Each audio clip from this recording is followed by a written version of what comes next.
Hello అండి. Hi. Welcome to పల్లెటూరు పట్నం రుచులు. ఈరోజు మనం దొండకాయ చట్నీ అనేది ఎలా చేయాలో తెలుసుకుందాం. ఫస్ట్ ఒక కడాయి పెట్టేసుకొని స్టవ్ ఆన్ చేసుకుందాం. స్టవ్ ఆన్ చేసేసుకొని ఇప్పుడు ఇందులో కొంచెం ఆయిల్ వేసుకుందాం. ఒక 2 టేబుల్ స్పూన్ ఆయిల్ అంతా సరిపోతుంది. ఒక 2 గుప్పిళ్ళ పల్లీలు వేసుకుందాం.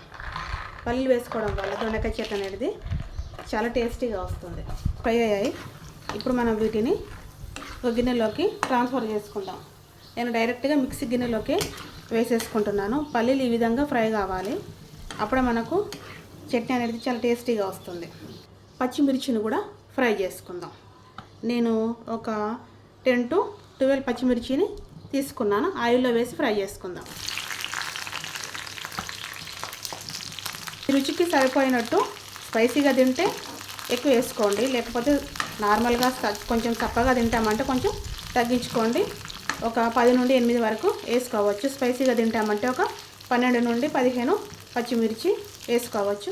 దాంతోపాటు పచ్చిమిర్చి యొక్క కారంని బట్టి కూడా మీరు మిర్చిని యూజ్ చేసుకోవాలి, వాడుకోవాలి.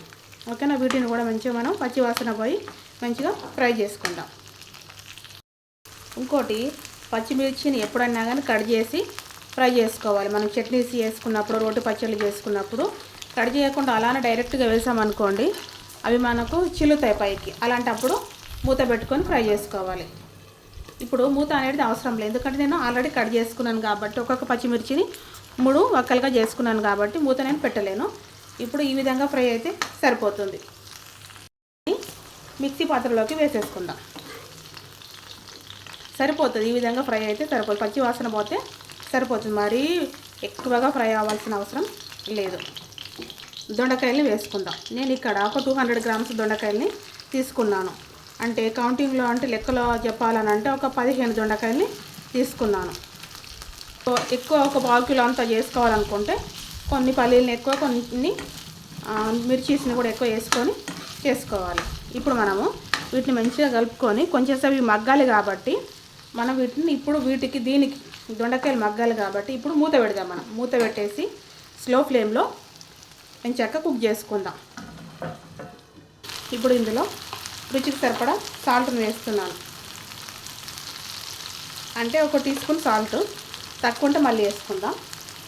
దాంతోపాటు ఒక 3 మీడియం సైజు టమాటోల్ని నేను పెద్దగానే కట్ చేసుకున్నాను. టమాటాలు పెద్దగా ఉంటే ఒక 2 వేసుకోండి, సరిపోతుంది. మరీ చిన్నగా ఉంటే ఒక 4 టమాటాలు. ఉప్పు వేసాం కదా, సాల్ట్ వేసాం కదా, వీటన్నిటికీ కలిసేలాగా చక్కగా మిక్స్ చేసుకొని మళ్ళీ ఒక 5 minutes మనం మగ్గించుకుందాం. అంటే మధ్యలో కలుపుకుంటూ మంచిగా టమాటా అండ్ దొండకాయ 2 మగ్గేలాగా చూసుకోవాలి. మరీ హై ఫ్లేమ్లో పెట్టుకుంటే తొందరగా మాడిపోతాయి. మనకు మగ్గినట్టుగా అనిపిస్తుంది కానీ లోపల పచ్చిగానే ఉంటుంది. స్లో ఫ్లేమ్లో పెట్టుకొని మగ్గించుకుంటే టేస్ట్ అనేది చాలా బాగుంటుంది. ఇది వాడిపోయినట్టుగా అనిపిస్తుంది మనకు. దాంతోపాటు టమాటా కూడా దాని స్కిన్ ఉంటుంది చూడండి, సపరేట్ అవుతుంది. అంటే టమాటా కూడా మగ్గింది అన్నట్టు అర్థం. ఇప్పుడు దీంట్లో కొంచెం కొత్తిమీర కాడలు వేస్తున్నాను. మీరు కొత్తిమీర పప్పుచారులకు కానీ లేకపోతే పచ్చడిలకు కానీ చట్నీలకు కానీ కొత్తిమీర కాడలు ఉంటే టేస్ట్ అనేది చాలా బాగుంటుంది. ఇప్పుడు దీన్ని మిక్స్ చేసుకుందాం. దాంతోపాటు మనము కొంచెం చింతపండుని యాడ్ చేసుకుందాం.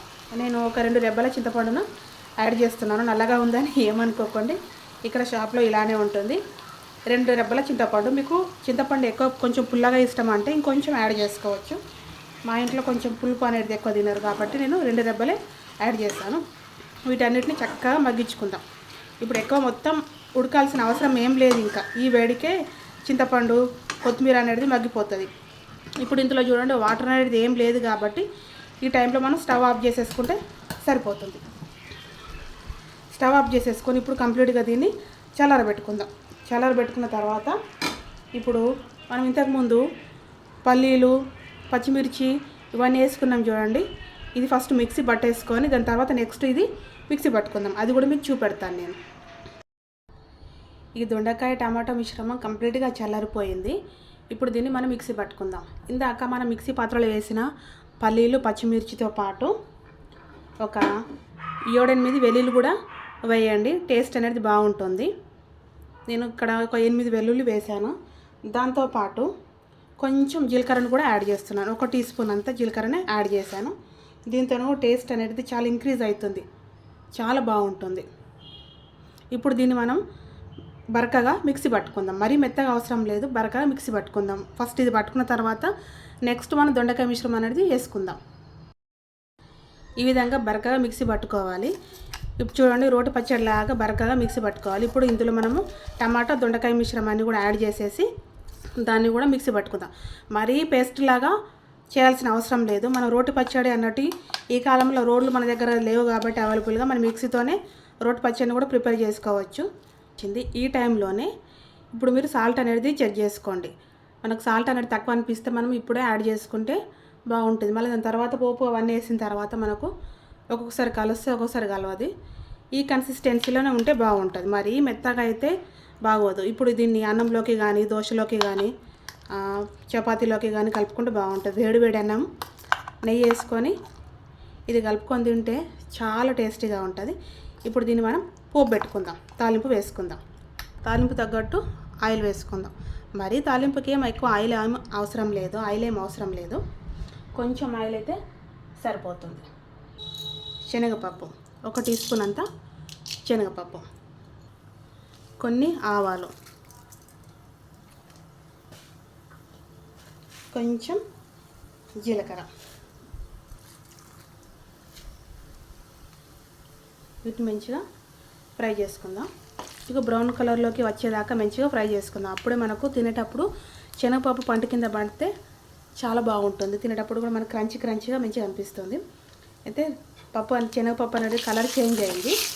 ఇప్పుడు ఇందులో ఎండుమిర్చి, ఒక 3 ఎండుమిర్చి, కరివేపాకు, అంతే, సింపుల్. కొంతమందికి వెల్లుల్లి ఇష్టమైతే వెల్లుల్లి వేసుకోవచ్చు, ఎందుకంటే నేను పచ్చడిలోనే వెల్లుల్లి ఎక్కువగా వేసాను కాబట్టి వెల్లుల్లి అనేది వేస్తలేను. అయిపోయింది, స్టవ్ ఆఫ్ చేసేసుకుందాం.